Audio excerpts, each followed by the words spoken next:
Okay, hi, my name is Hannah, and today we're going to be filming a book haul.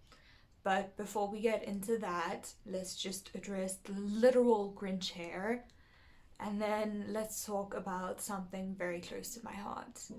The Lighthouse Children's Home is a shelter for children in Rustenburg, where I live, and I am so touched by the work that these people do and what they do to help these children. So they are running a cause for Mandela Day um, to get some supplies that they desperately need for their children.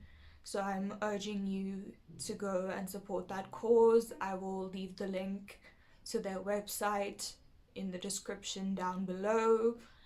But also, I am running my own initiative to support them um, called Christmas in July, where essentially we continue to donate those supplies beyond Mandela Day. And also, I would really appreciate monetary donations so that I can go out and buy toys and, of course, books for these young children um, for Christmas in July. Thank you so much. And even if you don't donate, please just share this on your social media accounts. That would mean so much to me, and I'm sure it would make such a huge difference in these children's lives. So, with that, cue the intro.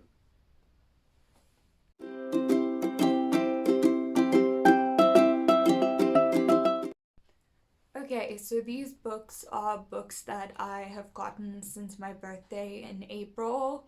Both books that I got for my birthday and books that I have gotten myself, and I am not proud of the collection.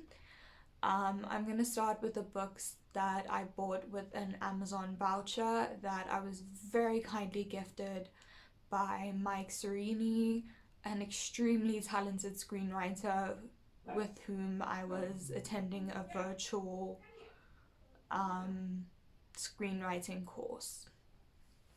And that is the beautiful Disney Hyperion Percy Jackson series, which just gorgeous. Can we just take in these spines? And not only do the spines form a picture, but when you place the books together, they also form a picture, which I've never seen before, and I think that's just incredible.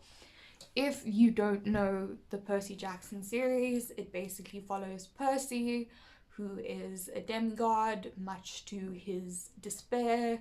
He is the son of Poseidon, and it follows his adventures as he tries to stop a war, basically. The second set of books that I bought with that Amazon voucher and went over the little budget that I had with that Amazon voucher is a series of unfortunate events. See what I did there? That was very clever. And I just want you to see how gorgeous these books look together, and that is very hard, but look how beautiful they look when they're placed next to each other. I think it's so pretty. It's so pretty, and it makes me so happy. Um, if I had to choose a favorite, I would probably choose ooh, um, Miserable Mole and Austere Academy. I don't know why those are coming out at me, and then the end. Um, these books follow, I don't know if you've seen the Netflix series, I don't plan on seeing it, so I don't know how to pronounce some of these names, but these books follow Klaus, which is the name that I don't know how to pronounce, Sunny and Violet Baudelaire, again, no idea how to pronounce it, who have been orphaned as their parents died in a fire, and basically there's this whole conspiracy theory and this whole mysterious secret society, and they're trying to figure that out through the course of 13 books, which may sound like a lot, but when you're reading them, it feels like nothing. These books are so funny, and the way that they are written feels so unique and so different that it really made me feel like writing could be different. Like I could write in a completely different style, if that makes any sense. So, yes, that's what those books are about. And I forgot to mention, if I had to choose a favorite Percy Jackson book, that would be very difficult, but I would probably go with the third book, The Titan's Curse. Okay, next up we have the first of many, many, many self-purchased books, and that is the Henna Wars. Um, I gave this book 4 stars, but looking back, I would definitely give it 5 stars. But I'm too lazy to go and correct that. So this book follows, I've already forgotten her name, Nishat, as she grapples with the fact that she is a lesbian and a Muslim, and how she is kind of rejected by her parents, and how difficult that is for her. Um, and then the school hosts a business competition, and she decides she's going to do henna as her business idea. And then a pretty young girl enters the picture, and she also decides to do henna, so that makes things a little bit messy, but it is beautiful, and I cried a lot, like a lot, because it is so meaningful and so impactful, and it speaks about culture, it speaks about gender, it speaks about friendship, and there's a friendship breakup, and I think that that's refreshing, and it addresses so many themes, and the love story is just really cute, to be honest. So yeah, 5 out of 5. Next up, we have a book that unfortunately I just did not like, and that is Clap When You Land. It is truly a beautiful book. I'm not gonna deny that, and I think I would highly recommend it to everyone. The only issue that I took with it is that it's written in prose, and that doesn't really work for me. I prefer like a, a, a form of structure, is what I was trying to say.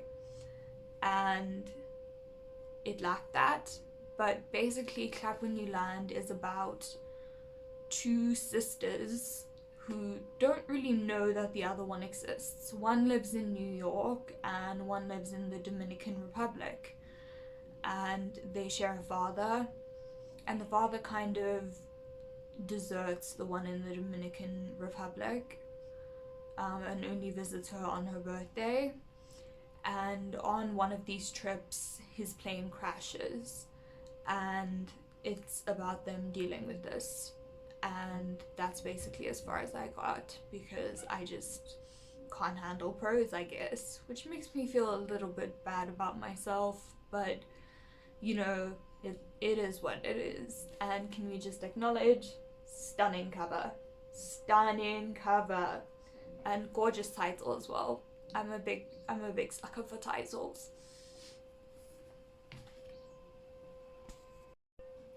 Next, we have another stunning cover that I'm just obsessed with, and this is Such a Fun Age. I haven't started this one, I got it yesterday, but I am really, really excited to pick it up. It is basically a commentary on race and it's also, as far as I can tell, a little bit of a not thriller, but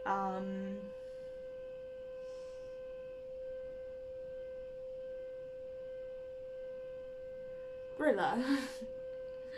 um, because it is about a character who is framed for kidnapping a white child. She's African American, and she's framed for kidnapping a white child that she's babysitting.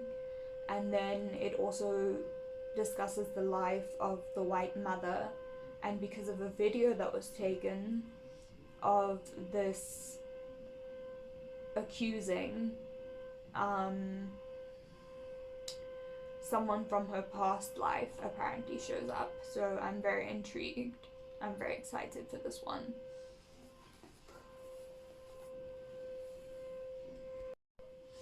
Next up, we have another one that really disappointed me and I really wanted to like, and I feel like I'm gonna get a lot of hate for not liking it, but that is The Bell Jar by Sylvia Plath.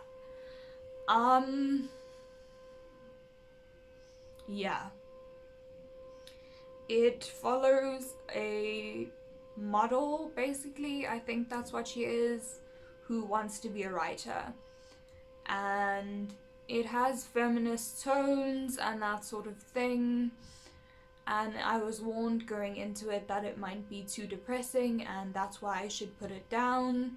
I put it down because it was just too gosh darn boring, and I couldn't be bothered to finish the thing, to be honest. Yeah, so that's that. I'm sure you might love it, but it wasn't for me.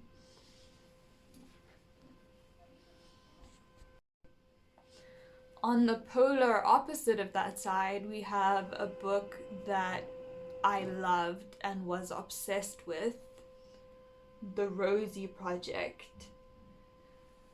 I didn't expect to love this book as much as I did. I know it is part of a series, but I don't think I will be finishing the series. Not because I didn't enjoy the book, because as I have just stated, I loved the book, but I'm scared the other books will ruin it for me. This book follows a character who, it is implied, is on the autism spectrum. It follows Carl, who has struggled with love for a long time, and basically decides he is going to find a wife by setting up a survey, and once he finds someone who fits all the characteristics, he's basically gonna marry her. But then a pretty young lady enters the scene, and she is just not what he wants at all. But she's kind of perfect for him, and it's just a beautiful love story, and it represents autism so well, and it doesn't fall into any of the stereotypes, and it's just a really, really good read. I was crying on one page and sobbing on the next. I can't even express how much I love this book and how good I think this book is and how underrated I think this book is. Just please read this book. Like, seriously. The Rosie Project by Gran Simshin, I think. I don't know how to pronounce that name, but please read this book.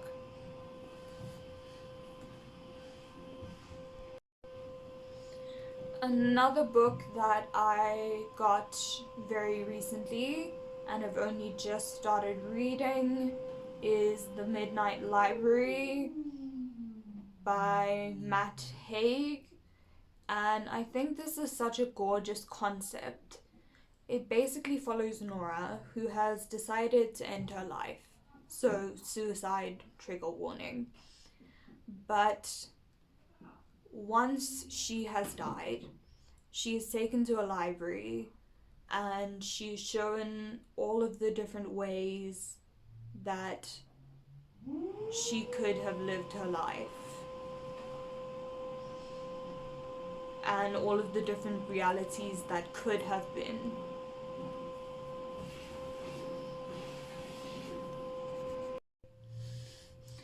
The next book is The Perks of Being a Wallflower, and I've already read this book. I think I read it about 2 years ago when I was 17, maybe 3 years ago. I think this book is so brilliant and it captures that age so perfectly.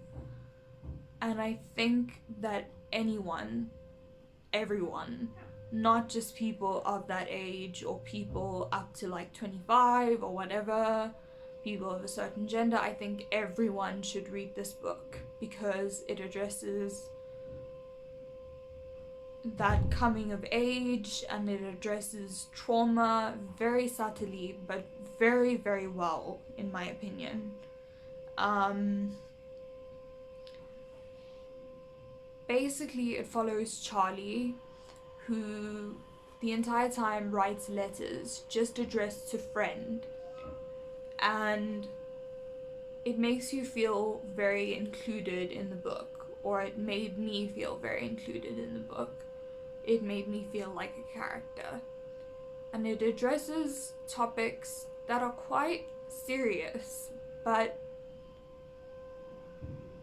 very subtly, like I said.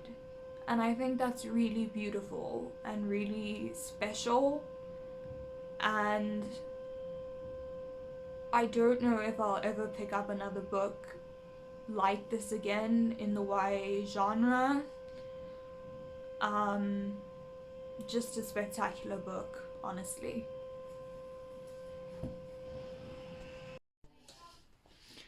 Okay, if you are wondering why my hair is suddenly wet, that is a long story, but don't worry, the Grinch curl is still intact. Back to the books. This next one is also one that I got from my lovely brother and sister, as was the Rosie Project, I probably should have mentioned. Never Let Me Go. I don't even have words. I fell in love with this book. I don't know what I liked most about this book. I really enjoyed getting to know the characters, I guess. But I think what I liked most about this book, and again, I was crying for days. I don't know if I just cry a lot or if they're genuinely amazing books. I think they're genuinely amazing books. What I really loved about this one, aside from, again, amazing cover, isn't this just gorgeous? Like, I'm fangirling right now. Is that Kathy, our narrator, and I don't want to tell you too much about this because spoilers, but basically it follows Kathy, who is a carer, and you know that there are donors, and that's pretty much all you know from the beginning, except that there's also a school that they attended, and that she wants to talk about her friends Ruth and Tommy. Now, what I love about this book is we are completely in Kathy's head.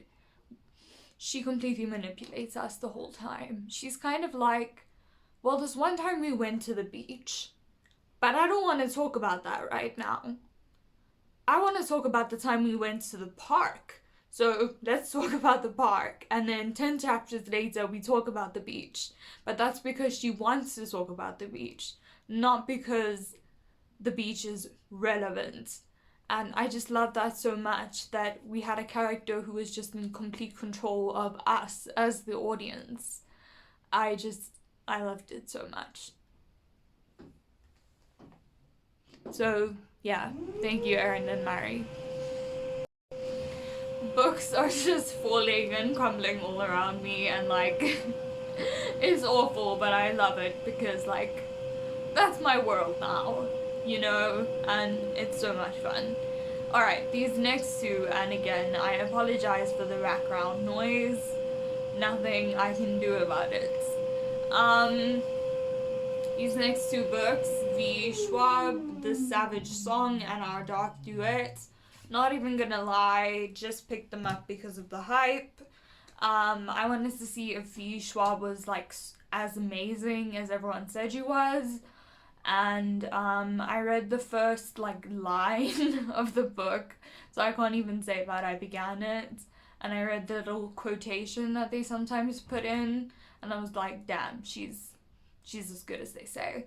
All I really know is that these are kind of sci-fi, I think, and that they follow a monster and a human, and that I think every time a human sins, a monster is created, or something like that, which just sounds like an amazing concept. So I'm here for it all the way, and I'm so excited to pick these up. These three books are all written by the same author, and they have sprayed edges, which I wasn't really expecting. And I still don't really know how I feel about it. My friend and I were actually debating it, which was so much fun. But I figured I want to have at least one series with sprayed edges, so now I do. The first one is One of Us is Lying, which I have already read, but a long time ago, so I don't actually remember who is responsible for the murder. It is a murder mystery. It follows... It's a bit like The Breakfast Club meets Gossip Girl meets murder mystery, is what I would summarize it as. There you go, you can see the full cover. That's how I would summarize it. These kids are in detention, and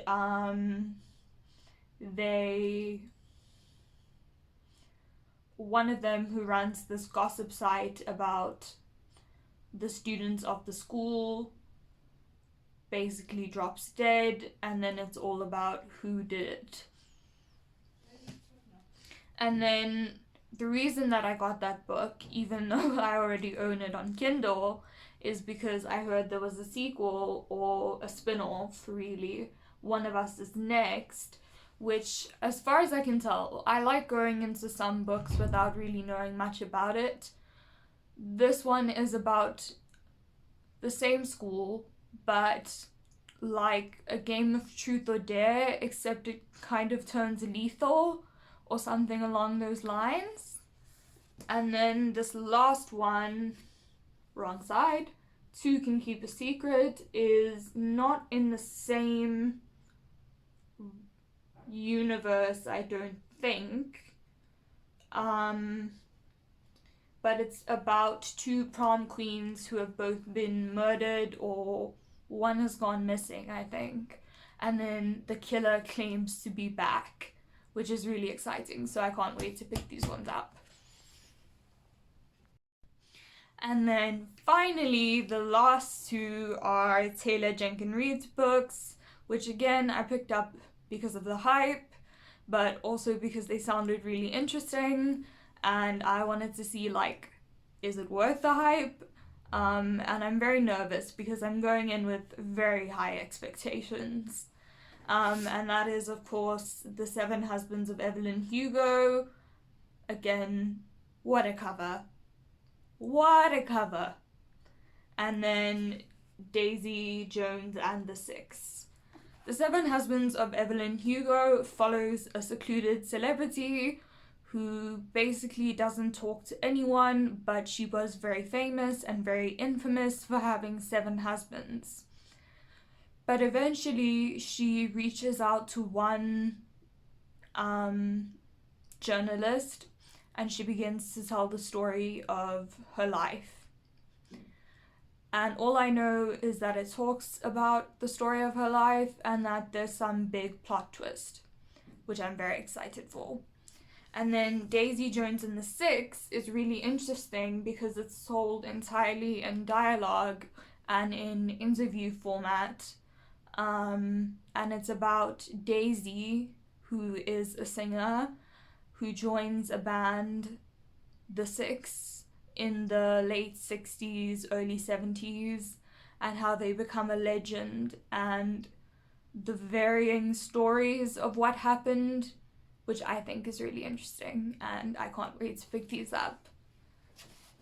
And that concludes the book haul. So I hope you got some good recommendations and you have you have a book that you maybe want to pick up. Thanks for watching, and I will see you sometime.